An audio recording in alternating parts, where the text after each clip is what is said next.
Hey hello guys, welcome back to our channel. তো আজকে তোমাদের বলবো যে কিছু ভ্যালুয়েবল কথা, মানে ভ্যালু নিয়ে কথা বলবো। ঠিক আছে, ভ্যালুয়েবল কথা না, ভ্যালু নিয়ে কথা বলবো। তো সেই ভ্যালুটা হবে মানুষের ভ্যালু।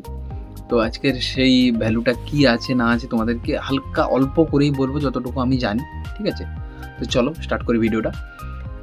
তো কিছুদিন আগেই আমি যখন বাড়ি থেকে বাজার দিকে গেছিলাম, তখন স্ট্যান্ডে বসছিলাম একটা দোকানে। দোকানে যখন বসে দেখি একজন, অনেক বয়স হয়ে গেছে, 60 বছরের উপরে হয়ে গেছে, 60 65 তো হয়ে গেছে মিনিমাম। ওই মানুষটা স্কুটি নিয়ে আসছে, আর একটা বাচ্চা ছেলে ওর ঠিক পেছনে সাইকেলটা চালিয়ে আসছে। ঠিক আছে, তো বাচ্চা ছেলেটা স্বাভাবিকভাবেই সাইকেল চালিয়ে আসছে, আর ওই মানুষটা স্কুটিটাকে জাস্ট টার্ন করছে। মানে বাচ্চা ছেলেটা এই দিক থেকে যদি তুমি একটা রোড ধরো, সেই মানুষটা এইদিকে টার্ন করছে, কিন্তু কোনো সিগন্যাল বা কোনো কিছু দেখায়নি, টার্ন নিচ্ছে, আর ছেলেটা এদিক থেকে আসছে। তো স্বাভাবিকভাবে বাচ্চা ছেলে অতটা ঠিক লক্ষ্য করেনি যে সামনে কি আছে না আছে।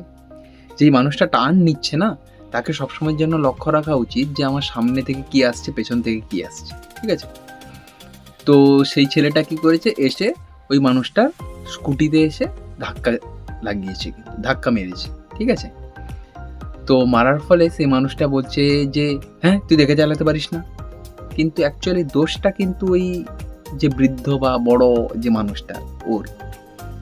তো উনি কাজ করতেন ব্যাংক, বড় ঘরের মানুষ, আর ছেলেটার বাবা এই মজদুরি করে, এখন যেই লেবারের কাজ করে এইসব করে, মানে গরিব ঘরের ছেলে, বুঝতেই পারছো।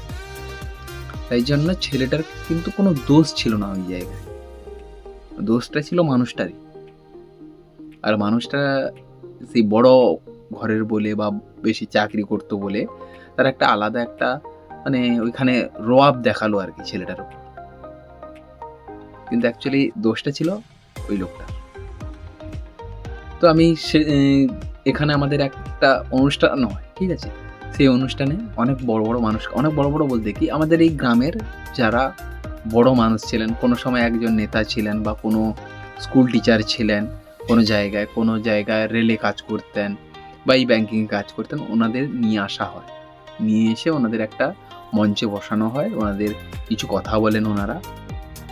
ঠিক আছে, কিন্তু যারা এইসব কাজগুলো করতো তাদেরকেই নিয়ে আসা হয়, আর যারা করে না তাদেরকেই নিয়ে আসা হয়।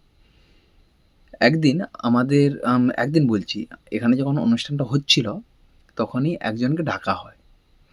সে আগেকার সময় যখন সিপিআইএম এর নাম শুনেছে নিশ্চয়ই, তখনকার আমাদের এখানে বিধায়ক ছিল। তো সেই জায়গায় দাঁড়িয়ে মানুষটা যখন সিপিআইএম এর বিধায়ক ছিল, তখন তার কত, মানে কি বলা যায়, রোয়াব বা কত বিশাল মাপের একটা সে লেভেলের জায়গায় ছিল। কিন্তু এই মুহূর্তে এসে তাকে কেউ জিজ্ঞেসও করে না যে কাকা ভালো আছো, বা জেঠু ভালো আছো, বা দাদু ভালো আছো, কেউ জিজ্ঞেসও করে না তাকে। এই জন্য বলি যে মানুষকে ভ্যালু দিতে শেখো। তুমি দোষ করেছো, তুমি মেনে নাও জিনিসটা। আমি ওই দিন ওই রাস্তার ঘটনাটা দেখে খুব খারাপ লাগছিল যে একটা বাচ্চা ছেলে যে দোষই করেনি, তুমি যখন টার্ন নিচ্ছ তোমাকেই দেখতে হবে যে কি আসছে পেছন থেকে, বাইক, ওটা যদি ওই বাচ্চা ছেলেটা সাইকেল না এসে একটা বড় গাড়ি আসতো, ওই মারা যেত যে টার্ন নিচ্ছিল, তখন কি বলতো না ওই লোকটার দোষ, বড় গাড়িটার দোষ। আবার ওই ছেলেটাকে বলছে যে আমি দেখে চালাবো গাড়ি। এই জন্য মানুষকে তুমি যদি ভ্যালু দাও না, তাহলে তুমি নিজেও একটা ভ্যালু পাবে ভালো জায়গায়। ঠিক আছে, আমি একটা বই দেখছিলাম, সেই বইটার একটা রেফারেন্স আমি তোমাদেরকে ছোট্ট করে দেবো। সেই বইটার আমার নাম মনে নেই, হলিউডের মুভি। তো সেই বইটাতে একজন বলছিল, মানে মুভি, বই নয়, বই মানে বুক নয়, মুভির কথা বলছি। তো সেই মুভিটাতে একজন বলছিল যে তুমি আমাকে যদি সম্মান দাও, আমি তোমাকে সম্মান দেব, আর তুমি যদি আমার সঙ্গে যদি বেয়াদবি করো, তাহলে আমি তোমার সঙ্গে যা করব তুমি মেনে নিতে পারবে না জিনিসটা। সেরকমই তুমি সম্মান, তুমি একটা বাচ্চা ছেলেকেও যদি তুমি যদি সম্মান দিয়ে কথা বলো, মানে তুমি দিয়ে কথা বলো, তাকে যদি তুই না বলো, দেখবে সে তোমাকে ঘুরিয়ে কোনোদিন তুই বলবে না, তোমার পেছনেও কোনোদিন সে তোমাকে তুই বলবে না। যে ওই লোকটা, এরম বলবে না। সবসময় যেন ভাববে যে you give respect, you take respect, otherwise হাম্পু রেসপেক্ট। ঠিক আছে? আমার ওই দিনের কথাটা আজও মনে আছে, এত খারাপ লাগছিল ওই দিন বাচ্চা ছেলেটার জন্য। আর এই যে ভ্যালুর কথাটা বললাম তোমাকে, যে আগে নেতা ছিল, এখন ওকে কেউ পোছেই না। আমাদের এখানে রিসেন্ট না, ও আগে এখানে টিএমসি নেতা ছিল একজন। সে সে এখানে যত জায়গায় ওকে কোনো মঞ্চে ডাকা হয়, ও কিছু বলেই না। কিন্তু আগেও বক্তৃতা দিত, এই আমাদের এই হয়েছে, সেই হয়েছে, হ্যান হয়েছে, ত্যান হয়েছে। এখনও পেছনে বসে থাকে, যে এখন রিসেন্ট এসেছে সামনে বসে কথা বলে। বুঝতে পারলে? কিন্তু তুমি সবসময়ের জন্য দেখবে একজন টিচার বা কোনো একজন ব্যক্তি যে ভালো কাজ করে গেছেন, যে সমাজের চোখে ভালো আছে, সমাজে, আমি বলছি না যে সমাজের চোখে ভালো থাকার জন্য তুমি অন্য কিছু করো না। কিন্তু তুমি এমন একটা কাজ করবে, একজন টিচারকে তুমি কোনোদিন দেখেছো যে ওনাকে কেউ সম্মান দিচ্ছে না? ভালো টিচার সবসময় জন্য দেখবে তাকে সম্মান দিচ্ছে। কিন্তু তুমি যতই ভালো ওই পলিটিক্যাল কেরিয়ার তৈরি করো না কেন, তোমাকে পরবর্তীকালে কিন্তু কেউ সম্মান দেবে না। আর তুমি যদি এইসব কাজকর্ম করো, এই যে তুমি ভুল করে ভুল স্বীকার করো না, তুমি বাচ্চা ছেলে বা এর উপর যদি এরকম করো, তাহলে তোমাকে যারা দেখছে না, তুমি ভাবলে তুমি হয়তো বিশাল বড় কাজ করে দিলে, বালের কাজ করেছো তুমি, সত্যি কথা বলতে।